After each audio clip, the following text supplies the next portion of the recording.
Olá, eu me chamo Eduardo Mano e você está ouvindo A Bíblia em um Ano, um projeto de leitura da Bíblia Católica em 365 dias. Este daqui é o dia de número 25. Para você que está chegando agora, no meu site eduardomano.p.com.br/podcast, existe um arquivo em PDF com um plano de leitura diário, feito pela Ascensions, que é um site americano que produz conteúdo de formação católica. Estarei me utilizando da Bíblia Ave Maria, porque acredito que será de mais fácil acesso para você, e os comentários que farei são do padre Mike Schmitz, com alguns acréscimos dos cadernos de estudo bíblico do Scott Hahn e do Kurt Smith. Hoje iremos ler Gênesis, capítulos 47 e 48, Jó, capítulos 39 e 40, além do Salmo número 15 da Bíblia Ave Maria. Vamos ao dia de hoje. Gênesis, capítulos 47 e 48. José foi, pois, informar ao faraó. Meu pai, disse ele, e meus irmãos chegaram da terra de Canaã com suas ovelhas, seus bois e tudo o que lhes pertence. Eles estão na terra de Gessém. José levara 5 de seus irmãos, que apresentou ao faraó. Este disse-lhes, qual é vossa profissão? Responderam, teus servos são pastores, como sempre o foram nossos pais. Viemos, ajuntaram eles, para morar no país, porque não há mais pastagem para os rebanhos de teus servos, sendo muito grande a fome na terra de Canaã. Permite, pois, aos teus servos habitarem na terra de Gessém. O faraó disse a José, teu pai e teus irmãos vieram para junto de ti. A terra do Egito está à tua disposição. Instala-os na melhor parte do país, que eles habitem na terra de Gessém, e se conheces entre eles alguns que sejam capazes, os porás à frente dos rebanhos que me pertencem. José fez então vir Jacó, seu pai, e o apresentou ao faraó. Jacó abençoou o faraó. Este disse-lhe, que idade tens? Jacó respondeu-lhe, o número dos anos de minha peregrinação é de 130 anos. Curtos e maus foram os anos de minha vida, e não atingiram o número dos que viveram meus pais durante a sua peregrinação. E, depois de ter abençoado o faraó, Jacó despediu-se dele.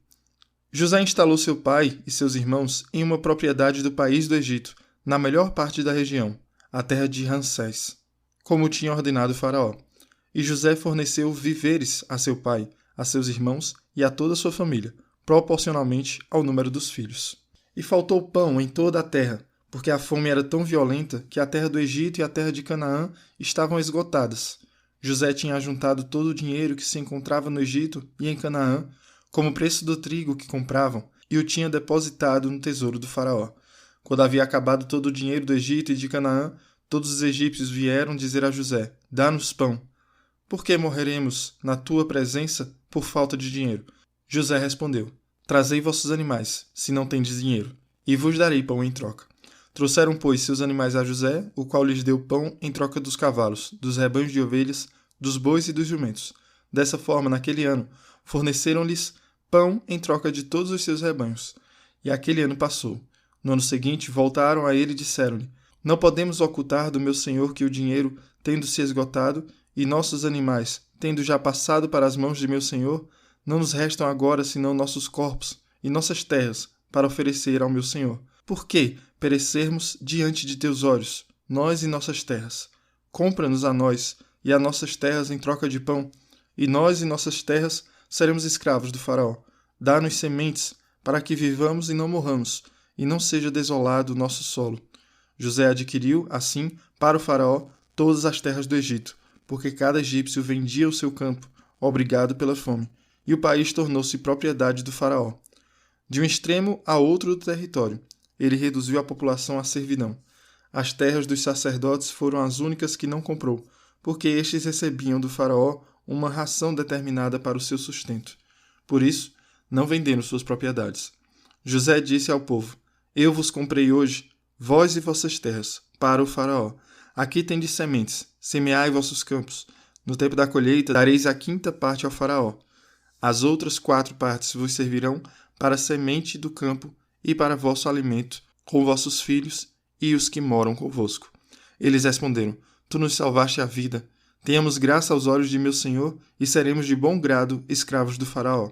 José instituiu, assim, uma lei que ainda hoje está em vigor, em virtude da qual uma 5ª parte da colheita pertence ao faraó. Somente as terras dos sacerdotes não se tornaram sua propriedade. Israel estabeleceu-se, pois, no Egito, na terra de Gessém, adquiriram ali propriedades, foram fecundos e multiplicaram-se grandemente. Jacó viveu ainda 17 anos no Egito. A duração de sua vida foi de 147 anos. E aproximando-se do seu termo, os dias de Israel, chamou o seu filho José e disse-lhe: Se achei graça diante de teus olhos, põe, rogo-te, tua mão debaixo de minha coxa e promete-me, com toda a bondade e fidelidade, que não me enterrarás no Egito. Quando eu me tiver deitado com meus pais, me levarás para fora do Egito e me enterrarás junto deles em seu túmulo. José respondeu: Farei como dizes. Jura-me, replicou Jacó. José jurou-lhe e Israel prostrou-se sobre a cabeceira de sua cama. Depois disso, vieram anunciar a José: Teu pai está doente. Tomou então com ele seus 2 filhos, Manassés e Efraim. Jacó foi avisado disso. Eis, disseram-lhe, que o teu filho José vem te ver. Israel, reunindo suas forças, assentou-se no seu leito e disse a José: O Deus Todo-Poderoso apareceu-me em Luza, na terra de Canaã, e abençoou-me. Disse-me: Eu te tornarei fecundo e te multiplicarei até fazer de ti uma assembléia de povos, e darei esta terra à tua posteridade em possessão eterna. Agora, os 2 filhos que te nasceram no Egito, antes que eu viesse para junto de ti, são meus filhos. Efraim e Manassés são meus, com o mesmo título que Ruben e Simeão. Os filhos, porém, que tiveste depois deles, são teus. É conforme o nome de seus irmãos que eles terão parte na repartição da herança. Quando eu voltava de Padã-Arã, tua mãe Raquel morreu em caminho, perto de mim, na terra de Canaã, a alguma distância de Éfrata. Foi ali que a enterrei, no caminho de Éfrata, hoje Belém. Israel viu os filhos de José e disse: Quem são estes? São, respondeu José, os filhos que Deus me deu aqui. Faze-os aproximar-se, para que os abençoe. Os olhos de Israel tinham se enfraquecido tanto pela idade que já não podia ver. José fez-los aproximarem-se dele e Israel, tomando-os em seus braços, beijou-os. Depois disse a José: Não esperava mais rever-te, e eis que Deus me fez ver teus filhos. José tirou-os dos joelhos de seu pai e prostrou-se com o rosto por terra. Tomou depois os 2, Efraim pela mão direita, para colocá-lo à esquerda de Israel, e Manassés pela mão esquerda, para colocá-lo à direita de Israel, e fê-los aproximarem-se. Mas Israel estendeu a mão direita e pô-la sobre a cabeça de Efraim, o caçula, e a mão esquerda sobre a cabeça de Manassés. Cruzou assim as mãos, porque Manassés era o primogênito. Israel abençoou José, dizendo: O Deus, em cujo caminho andaram meus pais Abraão e Isaque, o Deus que tem sido meu pastor durante toda a minha vida, até este dia, o anjo que me guardou de todo mal, abençoe estes meninos. Seja perpetuado neles o meu nome e o de seus pais Abraão e Isaque, e multipliquem-se abundantemente nesta terra. Vendo José que seu pai tinha colocado a mão direita sobre a cabeça de Efraim, contrariou-se e tomou a mão de seu pai para removê-la da cabeça de Efraim para a cabeça de Manassés. E disse-lhe: Não assim, meu pai. É este aqui o primogênito. Põe tua mão direita sobre sua cabeça. Seu pai, porém, recusou. Eu sei, meu filho, disse ele. Eu sei. Ele também se tornará um povo e será grande, mas seu irmão mais novo crescerá mais do que ele, e sua posteridade se tornará uma multidão de nações. Abençoou-os, pois, naquele dia, e disse: Israel vos nomeará em suas bênçãos. Se dirá: Deus te torne semelhante a Efraim e a Manassés. Foi assim que ele pôs Efraim na frente de Manassés. Israel disse a José: Vou morrer, mas Deus estará convosco e vos reconduzirá à terra de vossos pais. Dou-te a mais que teus irmãos, uma porção que conquistei aos amorreus com minha espada e meu arco. Jó, capítulos 39 e 40. Sabes o tempo em que as cabras monteses dão cria nos rochedos? Observaste o parto das corças? Contaste os meses de sua gravidez e sabes o tempo de seu parto? Elas se agacham, dão cria e se livram de suas dores. Seus filhotes tornam-se fortes e crescem nos campos. Apartam-se delas e não voltam mais a elas. Quem pôs o jumento selvagem em liberdade e quem rompeu os laços do asno veloz? Dei-lhe o deserto por morada e a planície salgada como lugar de habitação. Ele se ri do tumulto da cidade e não escuta os gritos do tropeiro. Explora as montanhas da sua pastagem e nela anda buscando tudo o que é verde. Quererá servir-te o boi selvagem ou passará a noite em teu estábulo? Podes prendê-lo com uma corda em seu pescoço ou fenderá ele atrás de ti os seus sulcos. Fiarás nele porque sua força é grande e lhe deixarás a seu cuidado o teu trabalho? Confiarás nele para que te traga para casa o que semeaste e que te encha a tua eira? O avestruz bate as asas alegremente. Não tem asas nem penas de bondade?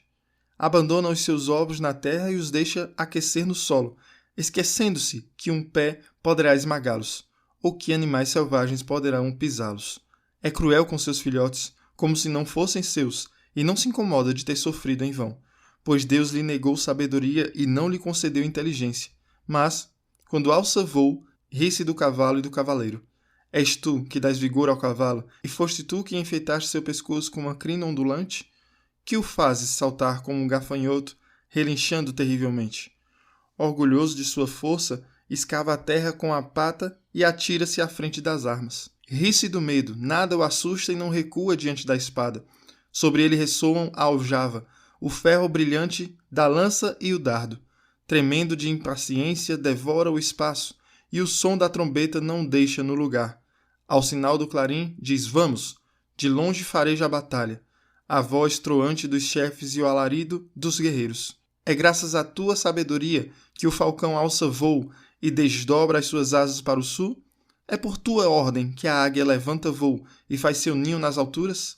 Ela habita nos rochedos e neles passa a noite, sobre a ponta rochosa e o cimo escarpado. De lá espia sua presa, pois seus olhos penetram as distâncias. Seus filhotes se alimentam de sangue, e onde quer que haja cadáveres, ali está ela. O Senhor, dirigindo-se a Jó, lhe disse: aquele que disputa com o Todo-Poderoso, apresente suas críticas. Aquele que discute com Deus, responda. Jó respondeu ao Senhor nestes termos: leviano como sou, que posso responder-te? Ponho a minha mão sobre a boca. Falei uma vez e não repetirei, 2 vezes e nada acrescentarei. Então, do meio da tempestade, o Senhor deu a Jó esta resposta: cinge os teus rins como um valente, vou interrogar-te e tu me responderás. Queres reduzir a nada a minha justiça e condenar-me antes de ter razão? Acaso tens um braço semelhante ao de Deus e uma voz troante como a dele? Orna-te então de grandeza e majestade, reveste-te de esplendor e de glória, espalha as ondas de tua cólera. Com um simples olhar, abate o arrogante, com um olhar humilha o soberbo e esmaga os ímpios no mesmo lugar em que eles estão. Enterra-os todos juntos debaixo da terra e amarra-lhes os rostos num lugar escondido. Então eu também te louvarei por triunfares pela força da tua mão direita. Vê Behemoth, que criei contigo, que nutre-se de erva como o boi. Sua força reside nos rins e seu vigor nos músculos do ventre. Levanta sua cauda como um cedro. Os nervos de suas coxas são entrelaçados. Seus ossos são como tubos de bronze e sua carcaça como barras de ferro. É obra-prima de Deus. Foi criado como soberano de seus companheiros. As montanhas forneceram-lhe a pastagem e todos os animais dos campos divertem-se em volta dele. Deita-se sob os lotos, no esconderijo dos caniços e dos brejos. Os lotos cobrem-no com sua sombra, e os salgueiros da margem o cercam. Quando o rio transborda, ele não se assusta. Mesmo que o Jordão levantasse até sua boca, ele ficaria tranquilo. Quem o seguraria pela frente e lhe furaria as ventas para nelas passar cordas? Poderás tu fisgar Leviatã com um anzol e amarrar-lhe a língua com uma corda? Serás capaz de passar-lhe um junco em suas ventas e de furar-lhe a mandíbula com um gancho? Ele te fará muitas súplicas e te dirigirá palavras ternas? Concluirá ele uma aliança contigo, a fim de que faças dele sempre teu escravo? Brincarás com ele como se fosse um pássaro, ou o prenderás com a coleira para divertir teus filhos? Será ele vendido por uma sociedade de pescadores e dividido entre os negociantes? Poderás crivar-lhe a pele com dardos, ou a cabeça com arpões de pesca? Tenta pôr a mão sobre ele. Sempre te lembrarás disso, e não recomeçarás. Tua esperança será lograda. Bastaria a sua vista para te arrasar. Salmo 15. Poema de Davi. Guardai-me, ó Deus, porque é em vós que procuro refúgio. Digo a Deus, sois o meu Senhor. Fora de vós não há felicidade para mim. Quão admirável tornou Deus o meu afeto para com os santos que estão em sua terra. Numerosos são os sofrimentos que suportam aqueles que se entregam a estranhos deuses. Não hei de oferecer suas libações de sangue, e meus lábios jamais pronunciarão o nome de seus ídolos. Senhor, vós sois a minha parte de herança e meu cálice. Vós tendes nas mãos o meu destino. O cordel mediu para mim um lote aprazível. Muito me agrada a minha herança. Bendigo o Senhor, porque me deu conselho, porque mesmo de noite o coração me exorta. Ponho sempre o Senhor diante dos olhos, pois ele está à minha direita, não vacilarei. Por isso, meu coração se alegra e minha alma exulta, até meu corpo descansará seguro, porque vós não abandonareis minha alma na habitação dos mortos, nem permitireis que vosso santo conheça a corrupção. Vós me ensinareis o caminho da vida, a abundância de alegria junto de vós e delícias eternas à vossa direita. Muito bem, hoje ouvimos José apresentando seu pai ao faraó e Jacó abençoando este rei do Egito. O pastor idoso de Canaã, Jacó, pronuncia uma bênção sobre o poderoso rei do Egito. Jacó é o mais exaltado dos dois aos olhos de Deus. Logo após, o Egito mergulha num colapso econômico à medida que a fome oprime. Logo a moeda em circulação está esgotada e as massas egípcias são forçadas a vender o seu gado, as suas terras e até mesmo suas vidas ao faraó. Apenas José é capaz de orientá-los por essa crise e, por fim, é saudado como um salvador, no versículo 25 do capítulo 47. A impressão é que Israel continua a prosperar em Gessém, mesmo enquanto seu país anfitrião luta para sobreviver. E aquilo que falávamos sobre o desprezo que os egípcios tinham sobre os pastores, porque eles tomavam os animais como representações sagradas, fica mais claro hoje, no fato deles se recusarem a comer seus animais, mesmo em tempos de fome e desespero. Isso mostra como eles acreditavam firmemente que eram representações sagradas dos deuses do Egito. E no versículo 27, deste capítulo 47, temos pela primeira vez nas Escrituras em que o novo nome dado a Jacó, Israel, torna-se o nome nacional, portado pela família da aliança que descende dele. É a partir daí que o povo que precisa ser liberto das mãos dos egípcios é chamado de o povo de Israel, onde veremos mais à frente no Êxodo. Jacó pede a José, então, que coloque a mão debaixo de sua coxa, aquele gesto de juramento que nós vimos Abraão também fazer com seu servo, antes de enviá-lo à procura de uma mulher para Isaac. Acontece então no capítulo 48 a adoção de Jacó dos filhos de José. Os meninos são assim elevados a uma posição de igualdade com os filhos de Jacó e se tornam fundadores de duas das tribos israelitas. Apesar de ser o mais jovem de todos, Efraim recebe a bênção do primogênito, que foi retida de Ruben e dada a José e seus filhos. E então há um tipo de substituição por ali, onde os primeiros filhos de Jacó perdem os postos de primogênitos. Ruben perde porque dormiu com Bala, uma das mulheres de seu pai, está lá no capítulo 35, versículo 22, e Simeão por causa da sua violência, considerando aquele episódio em que ele, junto com Levi, adentram em Siquém e matam todos os homens. Com isso, Manassés e Efraim, que são os primogênitos de José, tomam os lugares de honra de seus tios na família de Jacó.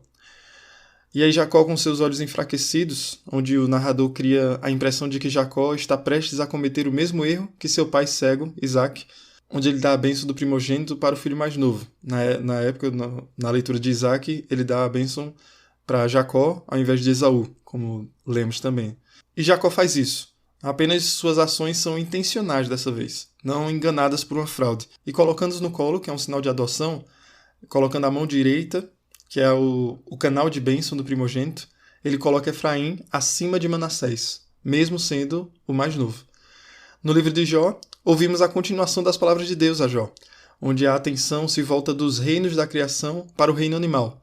Mais uma vez, Deus que se importa com as bestas da terra, seja o leão, cabra da montanha, burro selvagem, boi selvagem, avestruz, cavalo, e também do céu, como o corvo, o falcão e a águia que são citados, e os dota com habilidades naturais e instintos. Isso Deus se utiliza para uma forma de constrangimento a Jó diante de sua soberania. E amanhã nós vamos ouvir como é que esse discurso divino vai terminar.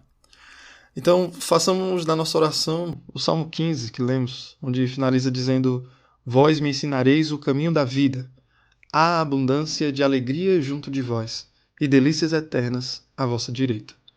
Nós estamos aprendendo o caminho da vida através dessas leituras. É neste caminho que teremos esperança. E nós estamos em vantagem, porque já conhecemos o caminho, a verdade e a vida, que é Cristo Jesus. Ele que nos traz abundância de alegria e delícias eternas, não passageiras, estando ao lado dele. Deus abençoe você e reze por mim. Até amanhã.